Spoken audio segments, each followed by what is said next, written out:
94살 먹은 아파트, 일제시대에 지어진 건물이 아직도 서울 한복판에 서 있다면 믿으시겠습니까? 서울 2호선 충정로역 근처에 있는 초록색 충정 아파트 이야기입니다. 1979년에 이미 정비사업구역으로 지정됐을 만큼 오래된 건물이지만 2025년 현재까지도 철거되지 않았습니다.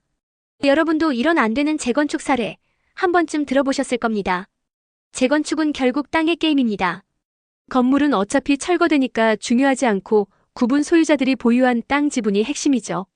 그래서 재건축 추진 과정에서는 땅 지분을 누가 얼마나 갖고 있느냐가 모든 걸 좌우합니다.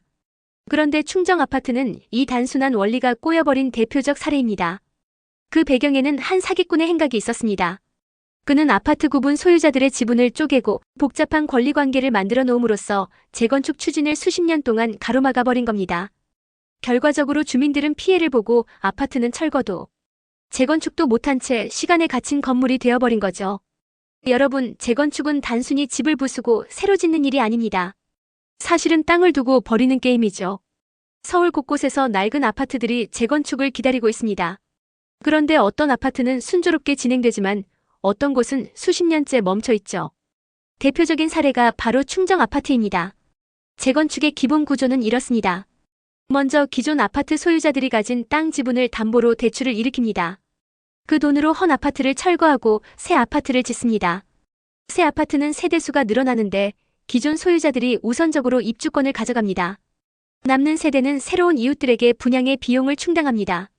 이렇게 새로 들어온 이웃들이 기존 땅 지분을 나누어 갖게 되고 다시 구분 소유자가 됩니다. 즉 모든 거래의 근간은 땅 지분이고 대지 지분이 없다면 재건축 게임에 참가할 자격조차 없는 겁니다.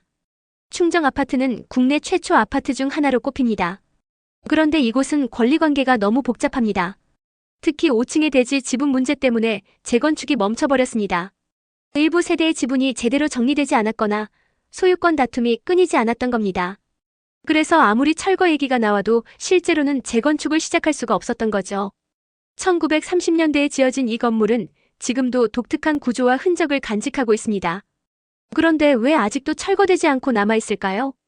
일본인 도요타시가 건설 1930년대 각 가정이 구분 소유하는 형태 한국 아파트의 효시, 내부의 중정, 코트야드 구조 당시 일본식 건축 유행, 중앙벽돌 굴뚝 건물 전체에 온수를 공급하던 중앙 난방 시스템, 공용 화장실이 보편적이던 시절, 세대 내 수도와 화장실 설치 현대 아파트의 원형. 충정 아파트는 단순히 오래된 건물이 아닙니다. 호텔로 용도 변경 미군정 시절 숙소 활용, 625 전쟁 때는 인민군이 점거, 이후에도 수차례 위기를 넘기며 여전히 건재. 서울의 급격한 개발 속에서도 역사의 굴곡을 고스란히 견뎌낸 아파트입니다. 6 아들을 모두 전쟁에 잃은 반공의 아버지로 불리던 한 남자. 그런데 알고 보니 아들이 애초에 없었다면 믿으시겠습니까? 서울 한복판에 94살 된 충정 아파트. 역사의 굴곡을 견디고 살아남은 이 건물이 어느 날 단 한 사람의 손에 무상으로 넘어갔습니다.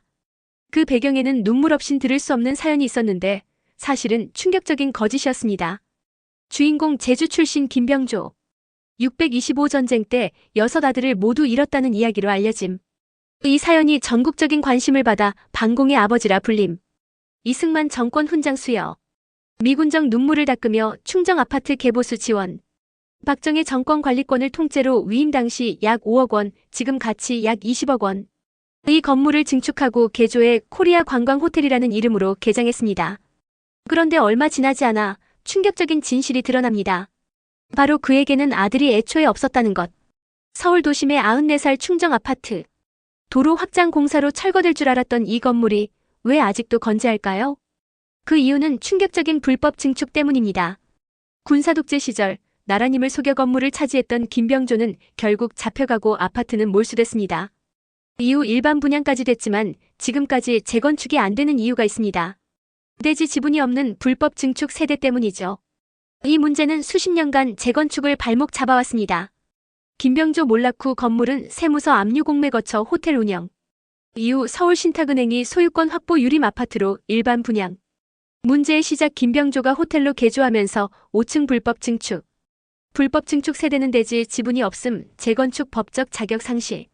이들이 버티는 한 재건축 추진은 사실상 불가능. 1979년 충정로 도로를 8차선으로 넓히는 공사가 있었습니다. 아파트가 도로 확장 구간에 걸리면서 당연히 철거 후 재건축으로 갈 줄 알았죠. 보통은 이런 경우 땅을 보상받고 새 건물을 짓습니다. 하지만 충정아파트는 사정이 달랐습니다. 바로 불법 증축 5층 세대 때문에 재건축을 위한 동의와 권리 관계가 꼬여버린 겁니다. 서울 도심의 충정아파트. 전면부가 마치 케이크를 칼로 자른 듯 잘려나간 모습 보신 적 있으신가요? 왜 이런 기묘한 모습이 된 걸까요? 사실 이 건물은 단순한 노후 아파트가 아니라 수십 년 동안 재건축이 좌절된 복잡한 사연이 담겨 있습니다. 특히 5층 세대는 대지 지분이 없는 불법 증축 세대라서 언제든 쫓겨날 위기에 놓였죠. 하지만 그 주민들이 쉽게 물러설 리가 없었습니다. 5층 세대 불법 증축으로 대지 지분이 없음. 합법적으로 분양받았다고 믿고 살던 주민들 하루아침에 무권이자 취급. 재건축 추진 시 가장 큰 걸림돌 5층 주민 반발. 갈등 끝에 선택된 해법 전면부 일부 철거. 1979년 도로 확장 공사와 맞물리면서 결국 건물 전면부 일부를 철거하는 쪽으로 결정이 났습니다. 그 결과 충정아파트는 지금도 전면부가 칼로 자른 케이크 단면 같은 모습으로 남아있죠. 이후 집 일부를 잃은 주민들은 복도, 계단, 심지어 중정 중앙 마당까지 점거하기 시작했습니다. 그 결과 원래 넓던 중정 면적은 절반 이하로 줄어들었고 거주 환경은 급격히 악화되었습니다. 서울 도심 무려 100살이 다 된 충정아파트. 드디어 재개발의 물꼬를 텄습니다. 하지만 모든 게 순탄치만은 않았습니다. 원래라면 이미 사라졌어야 할 건물인데 서울시는 한때 문화유산으로 보존하겠다는 입장을 내세우며 주민들의 발목을 잡았죠. 낡고 불편한 건물에서 살고 있는 주민들 입장에서는 황당한 일이었을 겁니다. 2022년 결국 철거로 가닥. 2024년 일대와 묶어서 드디어 재개발 조합 설립 완료. 2008년 추진이 출범 후 무려 16년 만. 조합 설립은 일정 부분 합의가 있었다는 신호. 하지만 여전히 5층 불법 증축 세대의 대지 지분 문제가 공개적으로 정리되지 않음. 직접 조합에 문의를 해봤습니다.